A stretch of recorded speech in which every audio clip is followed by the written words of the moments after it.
अस्सलाम वालेकुम and welcome back to my channel. कैसे हैं आप सब? उम्मीद है कि आप सब खैरियत से होंगे। हाँ जी, तो पहला रोज़ा है, संडे का डे है और मैं जो है थोड़ी सी लेट उठी हूँ। पहला रोज़ा है और थोड़ी टाइम मैनेजमेंट का प्रॉब्लम आता है पहले रोज़े में। तो क्योंकि संडे था तो मुझे था कि चलो खैर कोई बात नहीं, मैं थोड़ा सा सो जाती हूँ। तो अभी मैं उठ गई थी। मैं यूजुअली बहुत अर्ली उठती हूँ, लेकिन आज मैं उठी हूँ अराउंड यू कैन से कि 11 बजे के करीब। बट ये है कि मैंने वजू कर लिया, मुझे है कि मैंने अपनी स्किन केयर भी कर ली। स्किन केयर की एक बात मैं आपको बता दूं कि that is must. Skin care आपने नहीं छोड़नी, चाहे कुछ भी हो जाए। तो ये है कि मैंने जो है अभी वजू वगैरह करके तो मैंने अपनी स्किन केयर कर ली और अब जो है वो मैंने पढ़ना है अपना सिपारा। और सिपारे के लिए ना मैं आपको बताती हूँ कि मैंने क्या स्टार्ट किया। सिपारा जो है ना, मैंने इस दफा जो है वो कुरान पाक जो स्टार्ट किया है वो है मैंने एक ऐप है, आप लोगों को पता होगा। तो ये मेरा मतलब ऐप वाला पूरा एरिया है जहां पर सारे ऐप्स हैं जो इस्लामिक ऐप्स हैं। तो उसमें ये कुरानली है, इसका नाम कुरानली है। और ये ऐप मैंने स्टार्ट किया है एंड सीरियसली इतना जबरदस्त है। दिस इज समथिंग सदका जारिया। और आप इसमें पूरी चीजें मतलब इसमें कुरान का चैलेंज भी है, गोल्स भी हैं। इसके बाद मतलब कुरान की जो आयतें हैं वो हैं, पेजेस, टाइम, एवरीथिंग। और उर्दू में भी लिखा हुआ है इसमें, मतलब अरबी में भी है। मतलब आपको हर चीज इसमें मिल जाती है। तो मैं ये आपको इसलिए बता रही हूँ कि ये हैंडी है। आप जो है कहीं पर भी, अगर इवन आप ग्रोसरी भी करने जा रहे हैं ना, तो आप तब भी अगर गाड़ी में साइड पे बैठे हैं तो आप अपना कुरान पढ़ सकते हैं। आपका ये नहीं होगा कि मेरा टाइम वेस्ट हो रहा है और मैंने जाना है, मुझे कुरान पाक पढ़ना है। सो आप जो है ना इसको हैंडी रख सकते हैं। It's very good app. मैंने पिछले साल भी ये ऐप डाउनलोड किया था, थोड़ा बहुत इसमें इसे इस्तेमाल किया, लेकिन फिर मैंने इसको नहीं किया। लेकिन दिस टाइम आई फील कि ये बहुत हैंडी है और बहुत जबरदस्त है।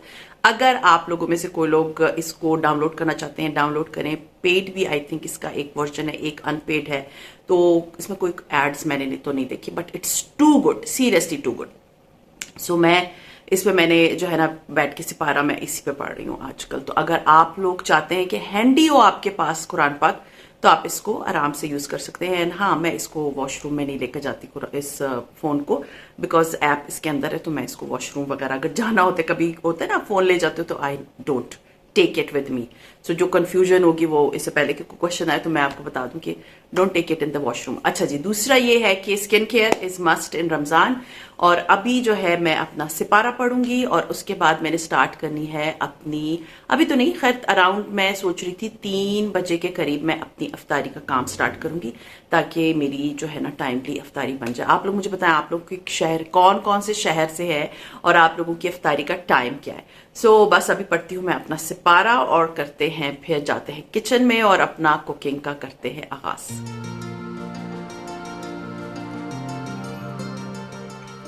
हाँ जी, अभी मैं आ गई थी किचन में, सिपारा मैंने पढ़ लिया था। और सबसे पहला जो काम मैंने किया है वो है शीरा बनाना। शीरा जो है मैंने तकरीबन 1 कप चीनी डाली और 2 कप पानी डाल के तो शीरा शीरा एक तरफ चढ़ा दिया। और सुबह जो है ना मैंने सबसे पहला काम जो किया था वो थे तकरीबन कोई 1.5 किलो के करीब ये आलू हैं। इनको लेके मैंने बीच में से स्लिट लगा के तो मैंने इसको उबलने के लिए रख दिया था। अल्हम्दुलिल्लाह आलू गल गए हैं। ये 2 चीज़ें ऐसी हैं कि अगर आप मतलब 4-5 दिन की करके रख लेना तो आपको अफ्तारी के टाइम पे प्रॉब्लम नहीं होती, क्योंकि आलू उबालना डेली बेसिस पे बहुत मुश्किल काम है। Same is the case with शीरा। तो शीरा ये है कि आप ज़्यादा क्वांटिटी में भी बना के रख सकते हैं अगर आपके फ्रिज में जगह है, क्योंकि आजकल रमज़ान है तो फ्रिज में काफ़ी चीज़ें जमा हुई भी होती है। तो शीरा भी मैंने बनने के लिए रख दिया था। ये शीरा कम से कम मेरे 4-5 दिन तो यू कैन से कि 1 हफ्ते तक चल सकते हैं। तो शीरा मैंने एक तरफ बनाने के लिए रख दिया और दूसरी, ये तार वाला शीरा नहीं बनाना आपने, नॉर्मल शीरा जो है ना, एक कप जब घुल जाए तो बस दैट मीन्स कि शीरा हो बन गया। और साथ में आलू मेरे उबल गए थे। बाकी आलू जब ठंडे हो जाएंगे तो मैं उनको डब्बे में डाल के फ्रिज में रख दूंगी। डेली बेसिस पे आलू आपको पता है कि इस्तेमाल होते हैं, तो एक हाफ हाफ आलू लेके तो उसके छोटे छोटे पीस करके तो मैं इस्तेमाल करती जाऊंगी। तो दोनों चीजें मेरी जो है ना टाइमली रेडी हो गई थी।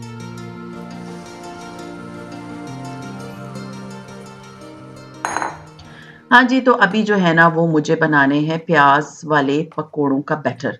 प्याज और आलू और पालक के पकोड़े मैं अलग बनाऊंगी, क्योंकि वो मैं और मेरी बेटी खाते हैं और मेरा जो बेटा है वो सिर्फ आलू वाले खाता है, तो उसके लिए मैं अलग बनाऊंगी। तो प्याज वगैरह मैंने ले ली, उसके साथ मैंने आलू ले लिए, सारे जूलियन कटे हुए, ठीक है, आप देख सकते हैं लंबे लंबे कटे हुए, और सारे मोस्टली इसी तरह के पकोड़े बनाते हैं। पहले मैं डिफरेंट तरीके के बनाती थी, लेकिन अभी मैं इस तरह बनाती हूँ, मुझे ये ज्यादा अच्छे लगते हैं। पालक कल मैं लेकर आई थी, आज मैंने कटवा ली थी और धो के रखी सूखने के लिए, और उसके बाद मुझे था कि मैं इसको फ्रीज़र में फ्रीज़ कर देती हूँ। उससे ये होता है कि जितने दिन भी आपको पालक के पकौड़े चाहिए होते हैं ना रमज़ान में, तो आपकी पालक कटी हुई होती है, एक ही दिन की ख्वारी, आपको डेली बेसिस पे ये ख्वारी नहीं करनी पड़ती। और पालक जो है ना वो अच्छे से मैंने काट के, तो उसके मैंने बना लिया पैकेट बड़ा वाला, और इसको मैंने रख दिया फ्रिज में। आगे जब भी मैं पालक बनाऊँगी, मतलब पालक के और प्याज वाले पकोड़े, तो उसमें ये पालक आराम से यूज हो जाएगी।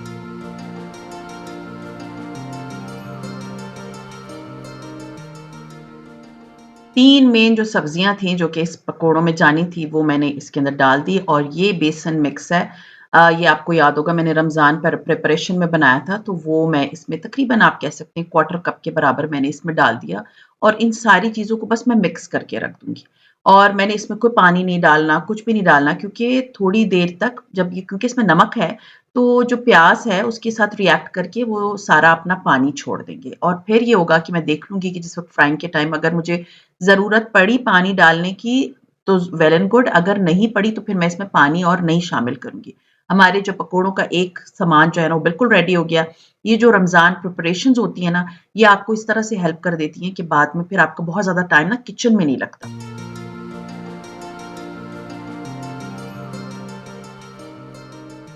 इसी तरह मैंने आलू के पकोड़ों के लिए, जो कि मैंने आपको बताया मेरा बेटा सिर्फ वो वाले पकोड़े खाता है, तो वो भी मैंने निकाल के इसी जो मैंने पकोड़ा मिक्स बनाया हुआ था उसको लेके, तो मैंने डोंगे में डाल दिया तकरीबन वही क्वार्टर कप के बराबर, और इसके अंदर मैं थोड़ा थोड़ा पानी डाल के इसको अच्छे से घोल लूंगी।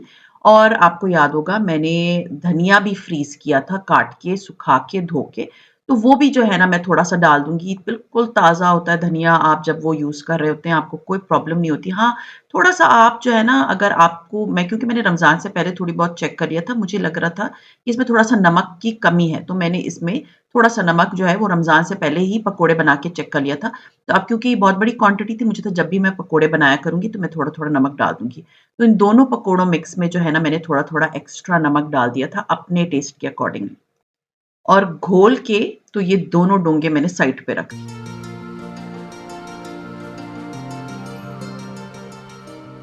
हाँ जी, तो अभी ये मेरा मोस्ट फ़ेवरेट काम है, वो है फ्रूट चाट। मुझे फ्रूट चाट इतनी पसंद है कि मैं कहीं पर भी जाती हूँ ना, तो मैं वहाँ का फ्रूट चाट ज़रूर ट्राई करती हूँ। अभी मैं मुल्तान गई थी, तो मुल्तान का एक शॉप थी, वहाँ का फ्रूट चाट मुझे बहुत ही अच्छा लगा था।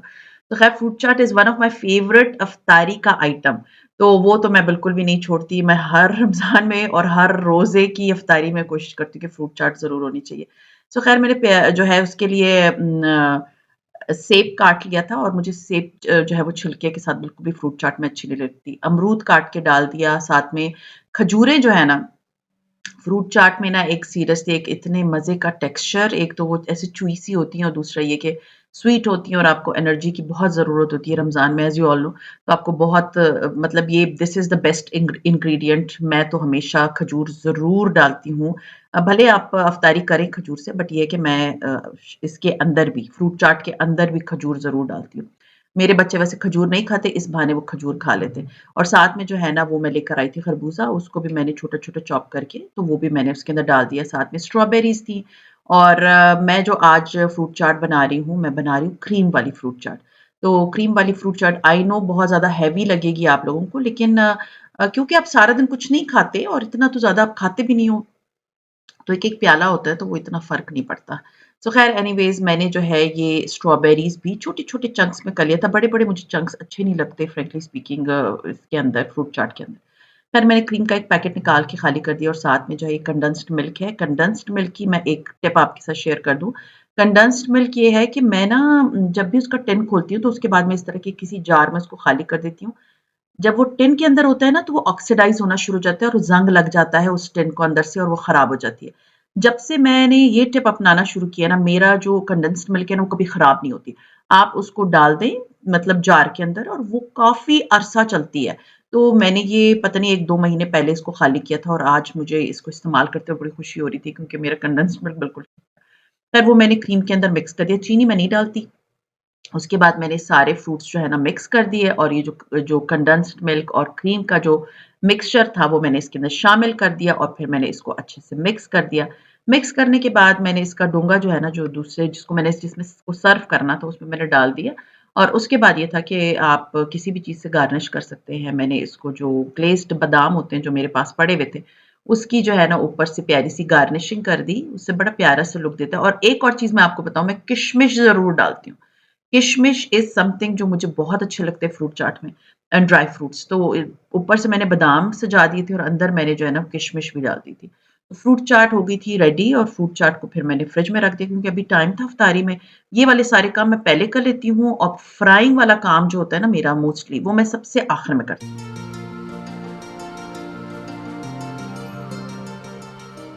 हाँ जी, फिर जो एक बहुत इम्पोर्टेंट काम होता है, वो होता है हमारा शरबत जो कि आई थिंक हर घर में बनता है। बहुत से लोग जाम शीरी पीते हैं बट हम लोग रूह अफ़ज़ा पीते हैं। मेरे हस्बैंड को रूह अफ़ज़ा का जो है ना वो टेस्ट बहुत अच्छा लगता है। बस उसके बाद से ये है कि हमारे घर में सिर्फ़ रूह अफ़ज़ा आता है। तो पता नहीं इतनी साइंस ने तरक्की कर ली है, बचपन से मैं रूह अफ़ज़ा को देख रही हूँ बट इसका जो ढकना है ना ये इतना प्रॉब्लमैटिक होता है। ख़ैर एनीवेज़ मैंने इसके अंदर जो है ना पानी मतलब जग में पहले रूह अफ़ज़ा डाला, फिर पहले शीरा डाला, फिर रूह अफ़ज़ा डाला, शीरा ठंडा हो गया था और फिर उसके बाद जो है ना रूह अफ़ज़ा डाला और उसको मैंने अच्छे से घोल लिया और उसके बाद मैंने ये किया कि इसमें मैंने फुली इसको पानी से भर दिया, मिक्स किया और फिर उसके बाद ढक्कन रख के इस जग का तो मैंने इसको फ्रिज में रख दिया। हमारा शरबत भी रेडी हो गया यानी यू नो आपको बड़ी खुशी और अकम्प्लिशमेंट फ़ील हो रही होती है जब आप आहिस्ता-आहिस्ता ना एक-एक, एक-एक करके सारे काम अपने कंप्लीट कर रहे होते हैं।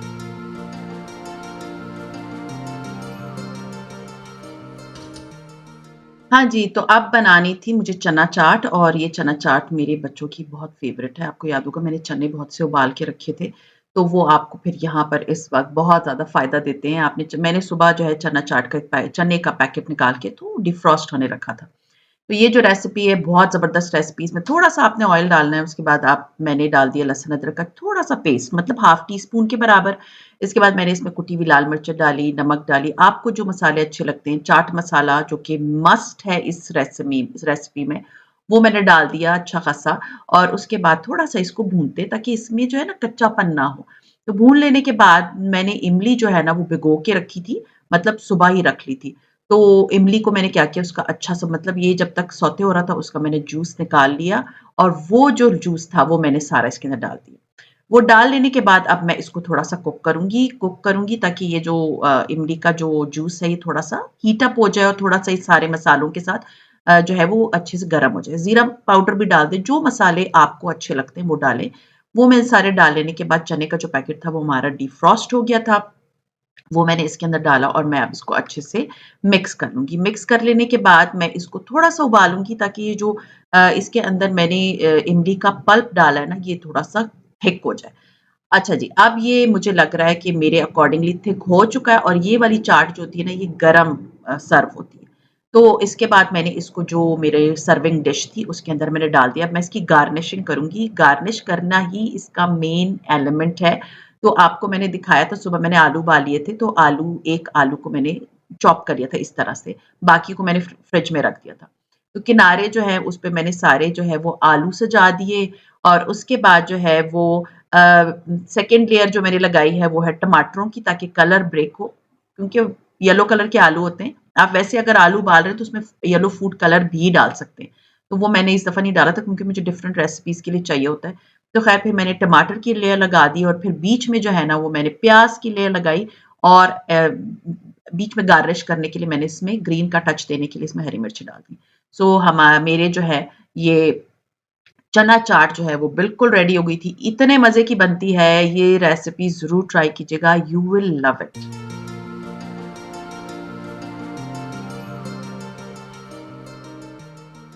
अभी जो है वो अफ़्तारी में तकरीबन 35 से 40 मिनट रह गए थे। पहला रोज़ा था ना, आपको थोड़ा-सा अंदाज़ा करने में मुझे था कि पहले बन जाए ना कि लेट बने और हम लेट हो जाएँ। अफ्तारी आपको बड़ा टैक्टफुली चलना पड़ता है, आपको टाइमली सारी चीज़ें देनी होती हैं। तो मैंने क्या किया कि मैंने आपको बताया था कि मुझे लग रहा था कि जब मैंने पहले फ्राई किए थे रमज़ान से पहले, तो मुझे ये पता था कि इसमें थोड़ी-सी जो क्वांटिटी है वो नमक की कम है, तो मैंने थोड़ी-सी नमक डाला और थोड़ी-सी कुटी हुई लाल मिर्चें डाल दी। अच्छे से अपने जो सब्ज़ी वाले या मिक्स पकोड़ा है उसको मैंने अच्छे से मिक्स कर लिया और एक आध पकोड़े को मैंने टेस्टिंग के लिए डाला और उसके बाद मैंने अपने सारे पहले मिक्स सब्ज़ी वाले पकोड़े फ्राई कर लिए और उसके बाद ये किया कि मैंने जो अपने बेटे के लिए आलू वाले पकोड़े होते हैं ना, वो मैंने अच्छे से फ्राई कर लिए। फ्राई कर लेने के बाद मैं इनको मोस्टली क्या करती हूँ कि मैं टोकरी मेरे पास जो जिसमें मैं चावल वगैरह छानती हूँ, मैं इसमें निकालती रहती हूँ कि ताकि अगर कोई थोड़ा-सा ऑयल होता है ना, तो वो नीचे निकल जाए, उसके अंदर ना रहे। थोड़ा-सा चाट मसाला डाला और उसको भी जो है ना वो मैंने सर्व कर दिया।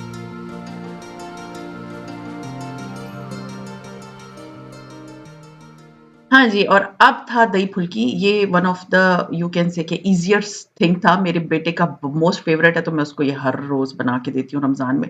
तो फुल्की मैंने पहले से भिगोई हुई थी और उसके बाद मैंने दही में थोड़ा-सा चाट मसाला, थोड़ा-सा नमक, थोड़ा-सा ज़ीरा पाउडर और थोड़ी-सी जो है ना वो चीनी डाल के मिक्स करके तो मैंने इसके ऊपर डाल दिया और मेरे पास जो है ना थोड़ा-सा किचन में फ्रिज में जो है वो इमली की सॉस पड़ी हुई थी, स्टोर बॉट थी, वैसे मैंने बनाई थी, मुझे तो ये भी इस्तेमाल कर लेती हूँ। वो मैंने इसके ऊपर डाली और थोड़े से मैंने आलू जो थोड़े रह गए थे जो मैंने काटे हुए थे, वो मैंने डाले और थोड़ी-सी हरी मिर्चें डाली एंड चाट मसाला डाल दिया। दैट्स इट, हमारी जो दही फुल्की है वो भी रेडी हो गई थी क्योंकि रमज़ान में आपको इतने काम करने होते हैं ना, तो आपको होता है बस जल्दी-जल्दी सारी चीज़ें बन जाएँ और सारी चीज़ें जो है जल्दी-जल्दी से रेडी हो जाएँ और आप टेबल सजा लो। हाँ जी, तो ऑलमोस्ट सारी चीज़ें रेडी हो गई थी और रेडी कर लेने के बाद ये चटनियाँ थी जो आपको याद होगा मैंने बनाई थी, वो मैंने मतलब प्यालों में डाल दी और उसके बाद मैंने टेबल पे ले जाके इन सारी चीज़ों को सर्व किया। साथ-साथ मैं आपको एक बात बताऊँ कि जब मैं किचन में काम कर रही होती हूँ ना, मैं अपना किचन साफ करती जाती हूँ क्योंकि मुझे खिलारा मचा हुआ ना किचन में बिल्कुल अच्छा नहीं लगता। तो मेरी कोशिश होती है कि जब भी मैं कुकिंग करूँ, तो मेरा किचन हाथ के हाथ जो है वो साफ हो रहा हो। बस ये फाइनल जो है वो टचेज़ मैं दे रही थी और अभी मुझे सारी टेबल को डेकोर करना था। मतलब सजाना था, सारी चीज़ों को उधर सर्व करना।